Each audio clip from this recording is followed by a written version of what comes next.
విద్యలు అభ్యసించారు. వాసవికి వయసుతో పాటు శివారాధన కూడా పెరిగింది. యుక్త వయసులో వచ్చిన వాసవి ఎలా ఉండేదంటే జిలుగు పావడ కట్టి మల్లెమాటు వేసి జాబిల్లి లేకమంటూ నుదుటిపై కస్తూరి పొట్టు పెట్టి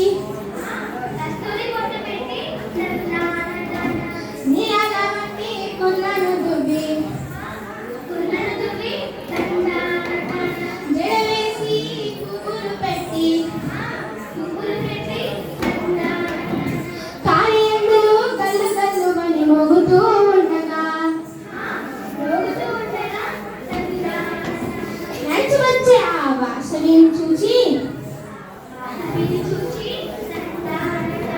జనులంతా ఆహా ఏమి సౌందర్యం, ఏమి సౌందర్యం, ఇంతటి సౌందర్యవతి మానవ కాంతలలోనే లేదు అని అనుకుని చుండలి.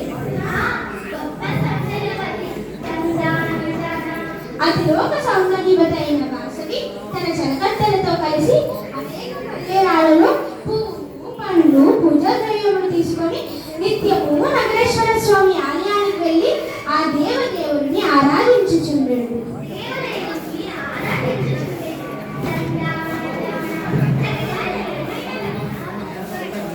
తూర్పుగోదావరి జిల్లాలోని రాజమహేంద్రవరం పాలించు విష్ణువర్ధనుడు యాత్ర చేయించు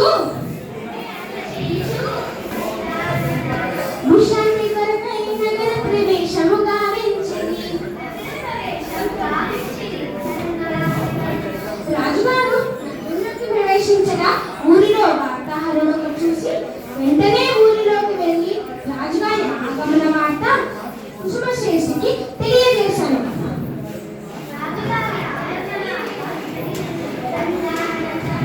రాజుగారి ఆగమన వార్త తెలుసుకున్న కుసుమశ్రేష్ఠి సంతోషంతో స్వాగత సత్కారాలు ఏర్పాటు చేసింది.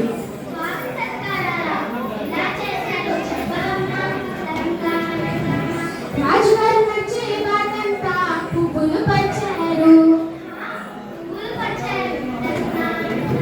ప్రజలంతా ముంగిట ముత్యాల ముగ్గులు వేశారు.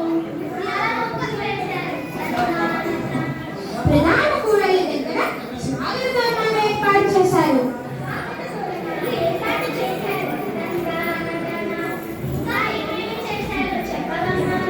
అని విని ఎరగని రీతిలో విష్ణువర్ధన మహారాజు మర్చిపోలేని విధంగా ద్వాపర యుగంలోని సన్యాసి వేషంలో అర్జునుడికి సుభద్ర మొదలగు కన్యల చేత నీరాజనాలు ఇప్పించినట్లు ఆదివైశ్య కన్యల చేత మంగళహారతులు ఇప్పించవలసిందిగా నిర్ణయించారు.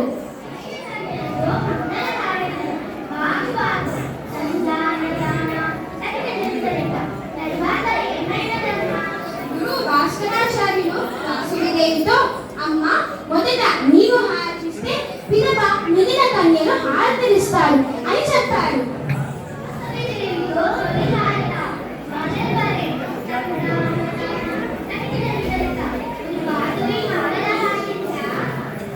దైవాంశ అయిన బాల వాసవికి రాజుగారికి హారతి మనసులో నిరాకరించింది. కానీ గురుమాత కాదలేక మొదట నగరేశ్వర స్వామికి హారతించి పిదప రాజుగారికి తిప్పింది.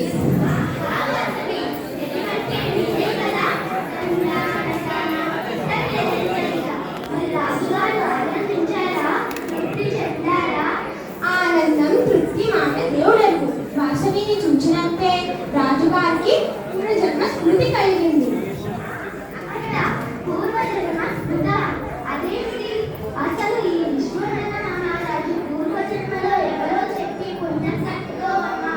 విష్ణువర్ధన మహారాజు పూర్వజన్మలో చిత్తకంఠుడిగా వాసవిదేవి కన్యగా జన్మించి ఇరువురు ఒకరికొకరు శాపాలు పెట్టుకున్నారు.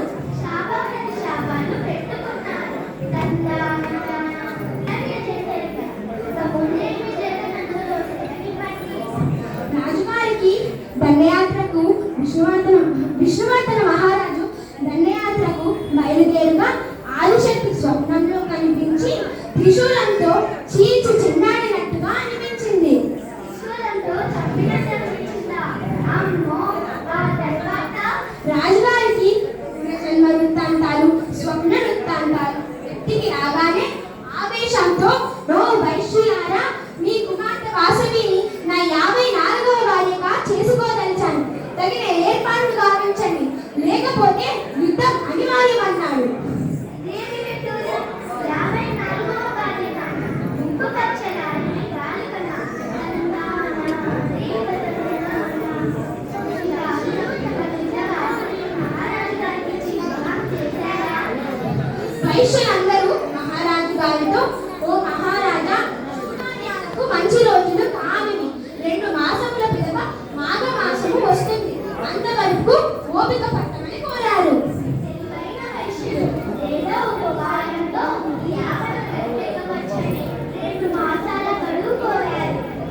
సమావేశమే ఆలోచనలు చేకూర్చారు. గురు భాస్కరాచార్యులు మొదట వాసవి అభిప్రాయం తెలుసుకోమన్నారు. వాసవి అభిప్రాయం ముఖ్యం.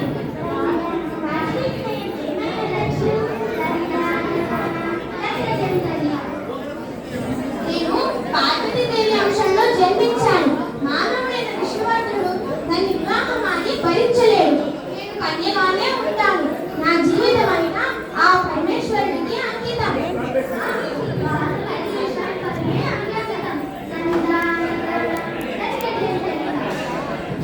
తల్లి, నిన్నిచ్చే వివాహం చేయకుంటే యుద్ధం తప్పదమ్మా అన్నారు వైశ్యుడు.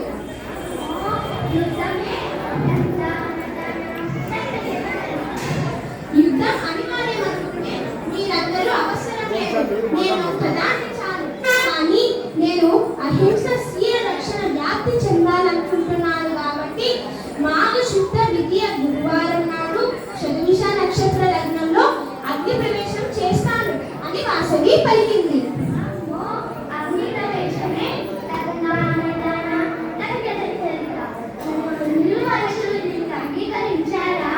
వాసవి నిర్ణయాన్ని విన్న కొంతమంది వైశ్యులు మేము కూడా నీకు తోడుగా అగ్ని ప్రవేశం చేస్తాము, అనుమతి ఇవ్వమని కోరారు.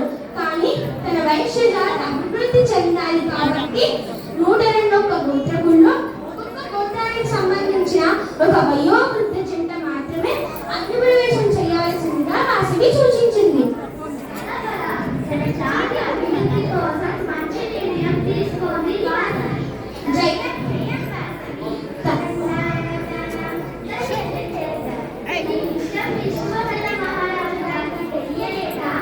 ఈ విషయం విష్ణువర్ధన మహారాజుకి తెలియకుండా వైశ్యులందరూ జాగ్రత్త పడ్డారు. విష్ణువర్ధన మహారాజు పెనుగొండ నగరంలోకి ప్రవేశం చేసేటప్పటికే అగ్ని ప్రవేశం చేసి ఉన్నారు. అది చూసిన విష్ణువర్ధనుడు హా వాసవి అంటూ ఆకాశం వైపు చూశాడు. అక్కడ వాసవి చతుర్భుజరూపిణిగా ఒక చేతిలో చిలుక మరొక చేతిలో పుష్పం పట్టుకొని అభయహస్తంతో రాజుగారికి దర్శనమిచ్చింది.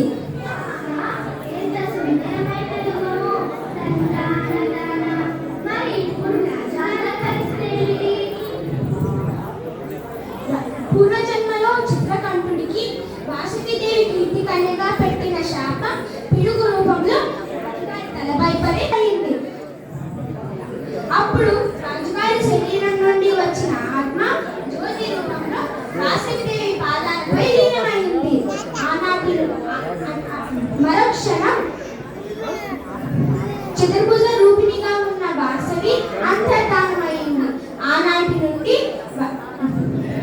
వాసవి కన్యగా పరమేశ్వరి వైశ్య కులదేవతగా పూజలు అందుకుంటూ ప్రజ్వలిల్లుతుంది.